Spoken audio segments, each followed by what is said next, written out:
Welcome back to this episode on a Torana. This one is actually an exciting one for me because I can finally finish up the panel work on the rear of the car.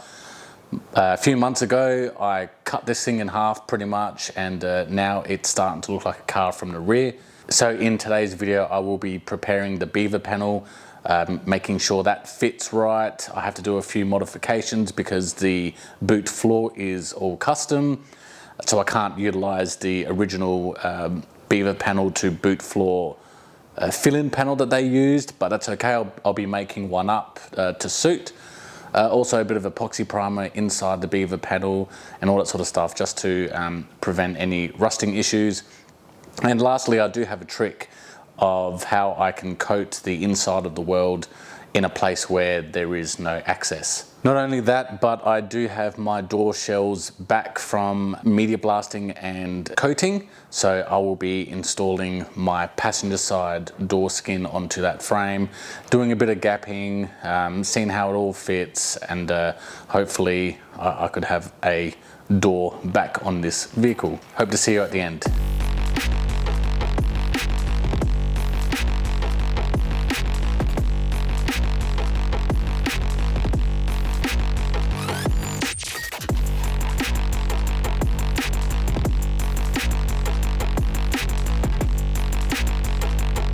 Now the chassis rails are all sorted, holes drilled, epoxy primed. The next step will be getting this Beaver panel ready.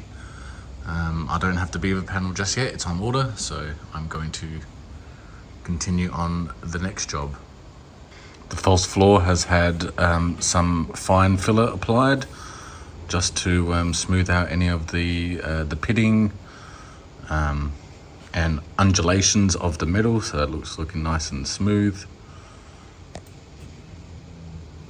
Still unsure what I'm going to do regarding color with this. I'm thinking of possibly even having it the same color as the outside color, and then underneath will be stone guard or dynamat or something like that.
all off camera, but I did hammer the door skin on First I had to drill out the holes for the spot welds.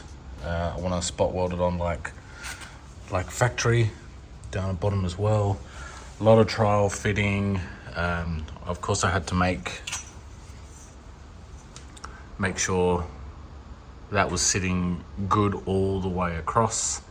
As you remember earlier clips, I was finding the correct location for it. Be hard to see, but it's all in line. All these body lines seem to line up.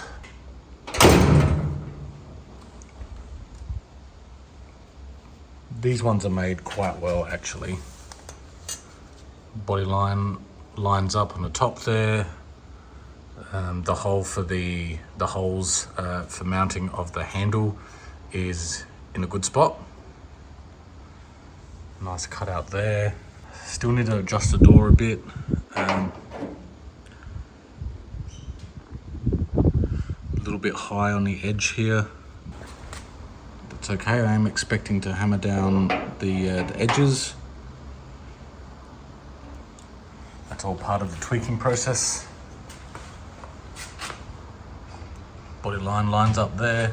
Of course I've got to set the gaps eventually, but I'm just going to put the rubbers on, make sure the doors close without too much issues. So continuing with the trial fitting of this door, the biggest thing is for me to line it up and be able to close it without having to absolutely smash the door closed. So I've got it sitting pretty good up the top there. It's not, obviously it's not gapped, and it won't be until later on. But it's sitting pretty good there along the seal, even though the lip does need to be straightened out properly, but as far as the gap is concerned, that's pretty good. It's in line there. Where the front guard bolts onto, the gaps are all over the place, but that's not what I'm worried about right now. I'm just getting the gap there, but more importantly,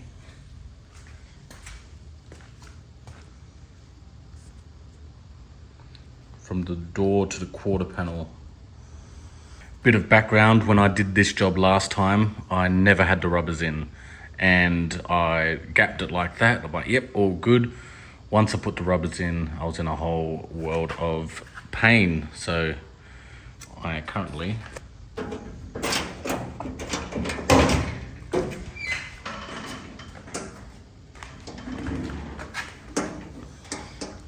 have the rubbers in, making sure that I'm pushing these pins all the way in, because the last thing I want is for the plastic pin in there to bind up with the door jamb and stop it from closing properly. So that's pushed all the way in as far as I can. It's probably going to make it a little bit difficult to remove, but I'll deal with that later on. And this rubber too is a Rare Spares rubber, or a Resto Country rubber, and it's actually nice and pliable compared to the original rubber, which is stiff as all hell. And as evident by just a little, and it shuts. And when I release the door, before it was under so much tension that it just didn't feel natural when releasing. So now it just pops open. So I've adjusted the striker in, and that's what I'm looking for. There is a bit of a gap where the handle is. Might be by design, or it's sucked in when they welded the cavity for the door handle. But this is what I'm really chasing. So there is a little bit of diving in the quarter panel, but I can fix that.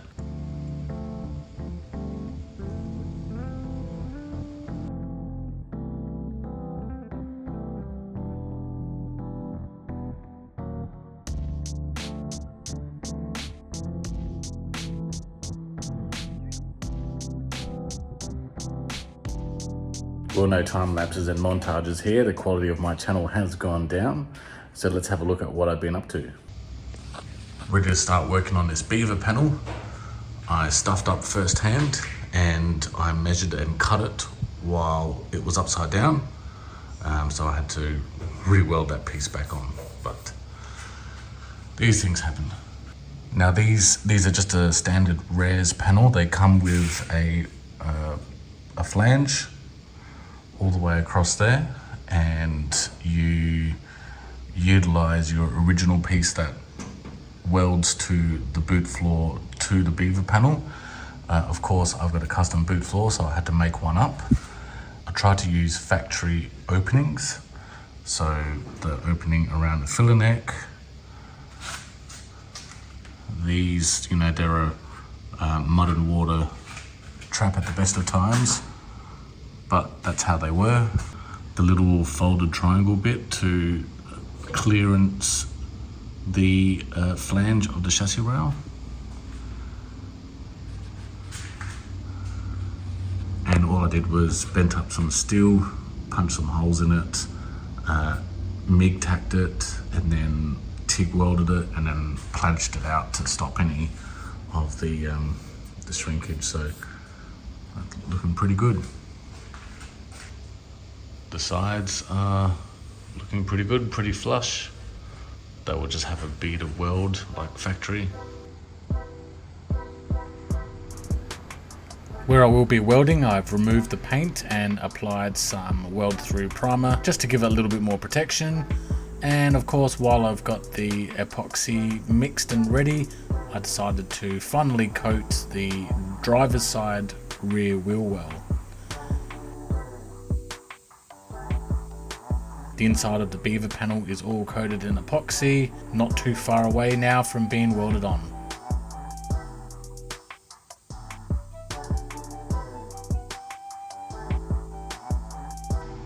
Time to clean this edge up and put some weld through primer, because that's where I'm going to be butt joining, and clean around the holes here and put some weld through primer and install it.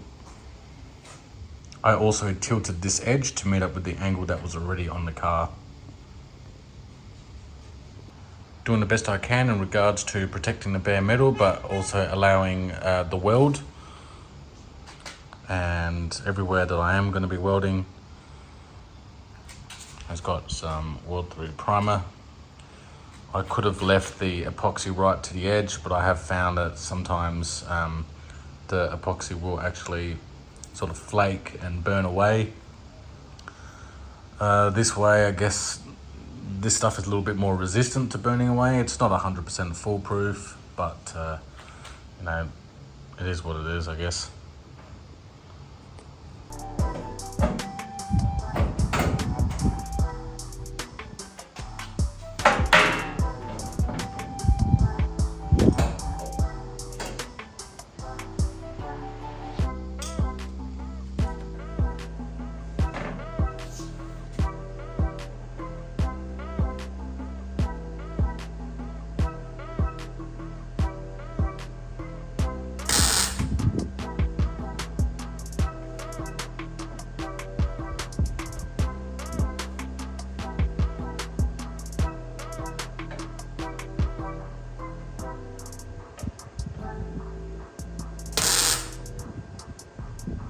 That's what my gap looks like.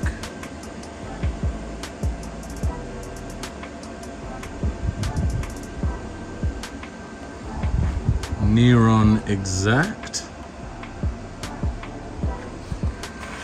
Just have to make sure tiny little adjustments up and down between these two parts just to get the best fitment. And then welding marathon.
And the flange is tight, tight, tight, tight, tight, tight. So I got the Beaver panel all tacked in. The fit up was pretty good.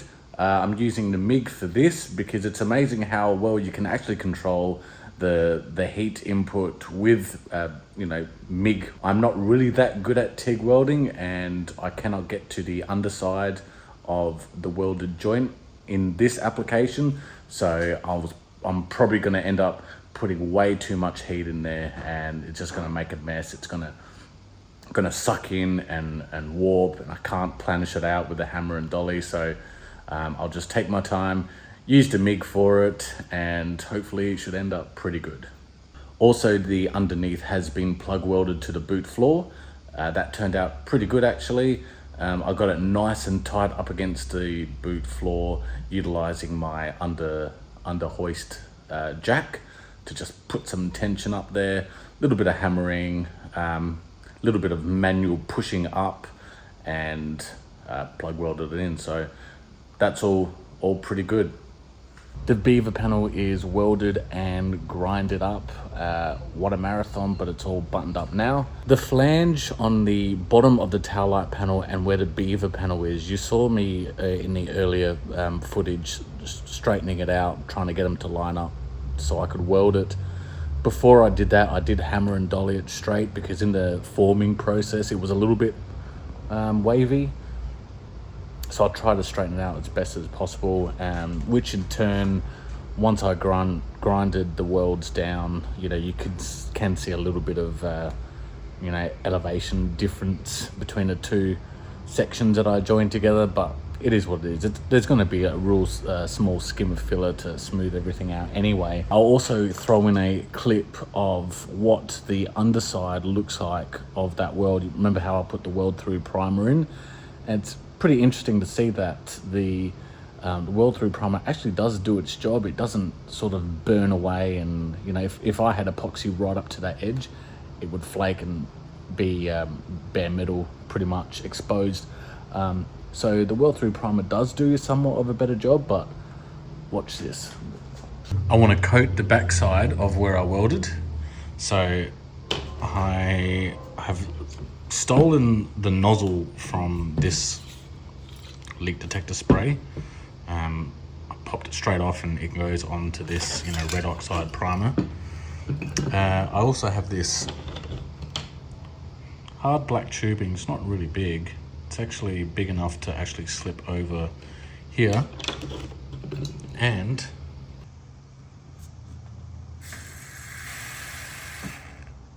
it spits out a shitload of product.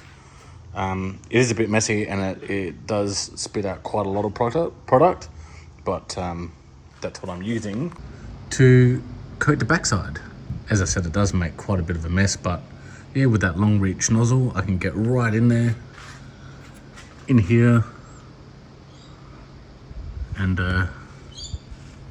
just give myself a little bit more insurance. Those are the little plug welds, the inside of the plug welds for the bottom of the Beaver panel. So I'm just gonna buzz them with 80 grit and prime them up. I'm just gonna brush them on.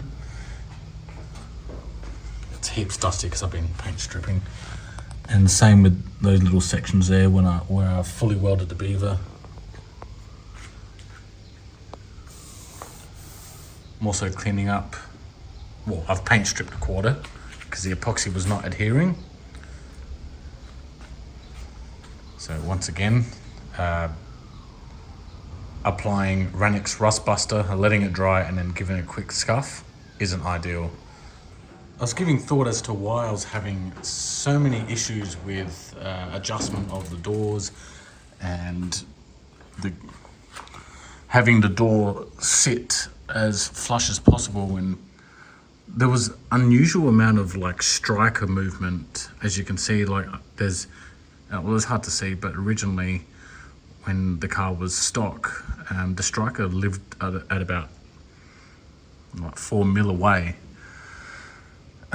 So I had a thought of, I grabbed a stripper tape and I put it on the other side of the quarter panel and just made marks as to the distance between the corner of the jamb and the face of the quarter panel.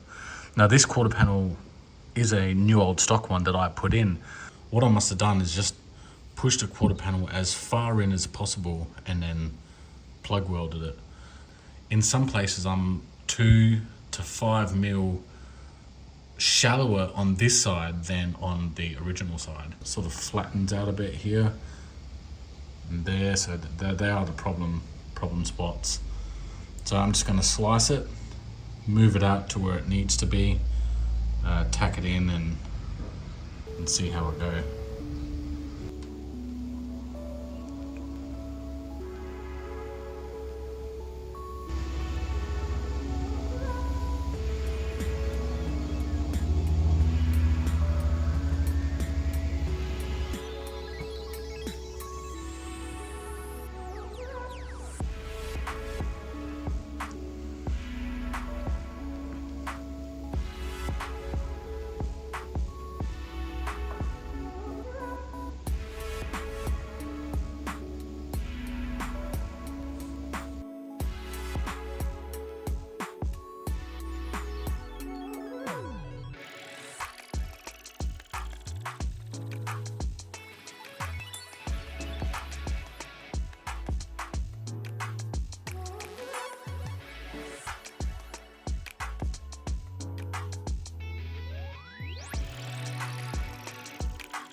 It was no surprise that I was reluctant to do this. Most of the time when they say to fit up doors, that the quarter panel doesn't move, so you can always use that as a reference point, and then you can do your doors. In this case, because that quarter panel I'd put on, I couldn't 100% trust that I can use it as a reference point. So I was reluctant to, but I sliced into the quarter panel and I moved it out so it's in line, so it's the same as the other side. And it can only mean better fitting doors.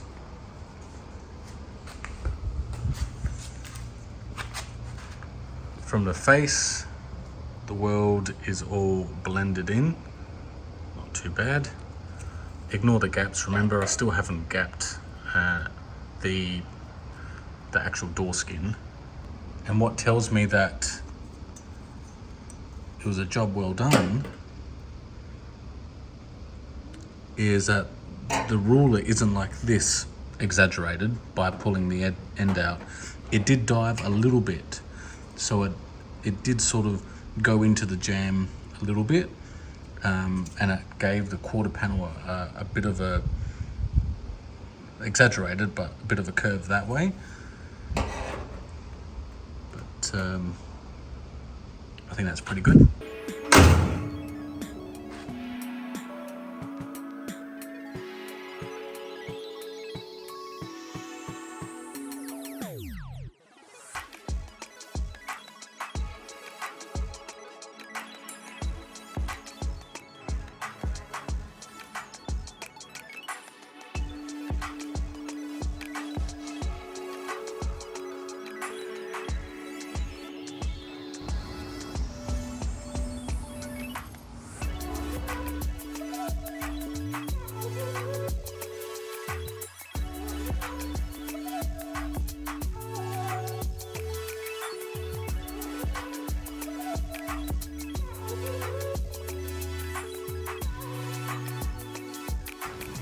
So I've just buzzed over the quarter panel and the door skin with some 80 grit on a DA, and the door skin's looking good.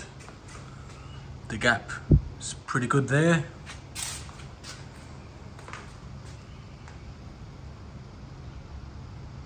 Not too bad there. The edge down the bottom, I need to take the door off and straighten it up. There's a few spots where it's a little bit lumpy, but it's not too bad.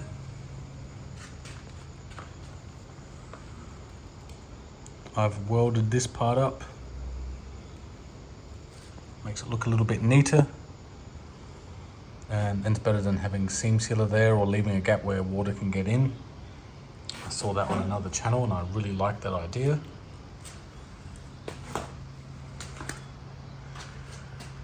Here's looking not too bad. I can probably do with just shaving it a little bit there to follow the contour.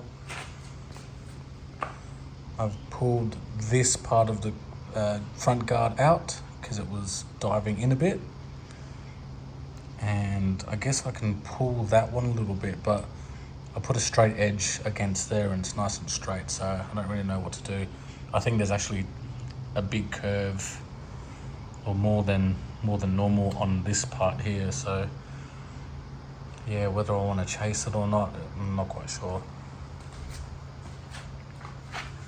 The front gap, pretty good too. And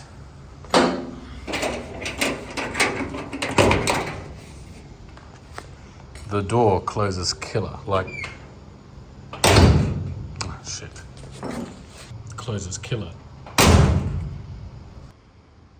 And I got this, Max T Electric DA.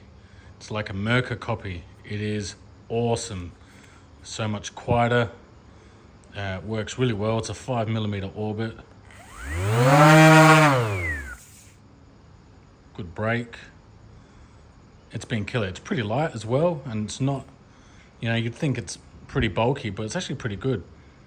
So I'll definitely continue using this than the air sander, which makes a hell of a lot of noise.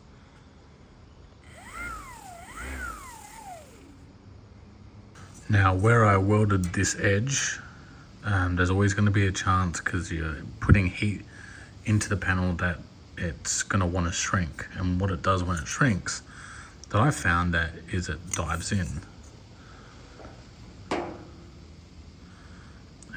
As evident by the gap. It's worse down here.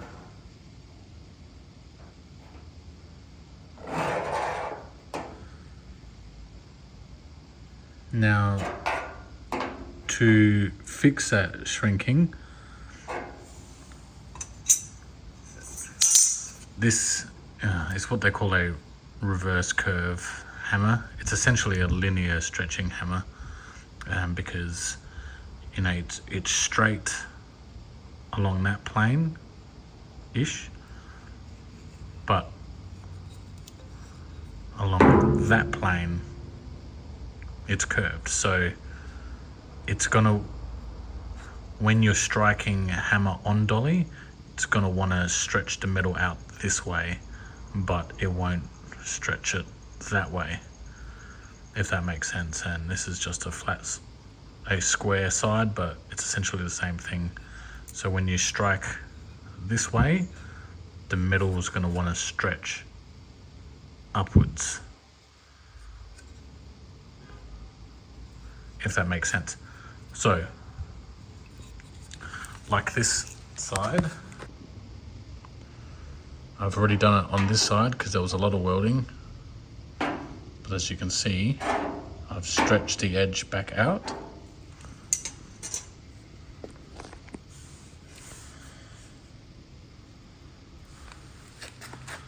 So holding the hammer this way, so the middle stretches like that.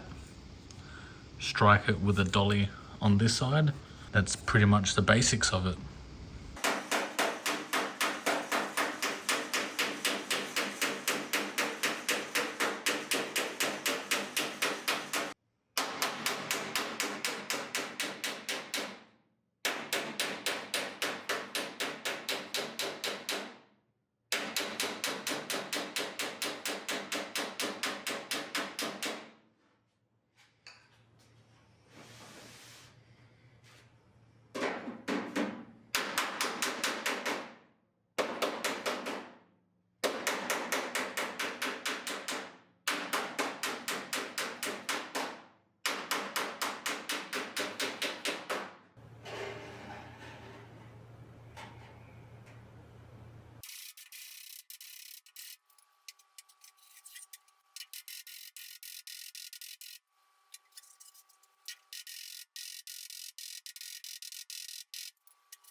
This bottom lip has now been straightened as best as I can get it. Plug welded. The stretching of this edge is complete. Plug welded also. Just going to scuff all these jam areas up so I can reseal it with some more epoxy. And making good progress.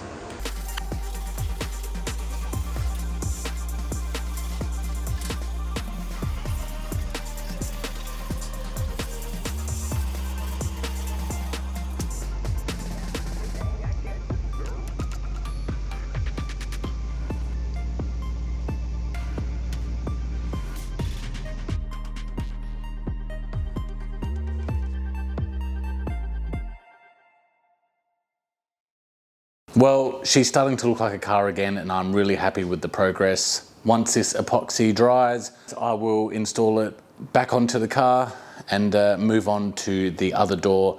The door shell does need a bit of repairs. There's some heavy pitting on it, and also I'll do the same as I did with this one and put the new skin on that. Make sure it's all sitting well and where I like it before I fully weld it on. So that should be in the next video. Thanks very much for checking out another video. We'll see you next time. Cheers. Sweet.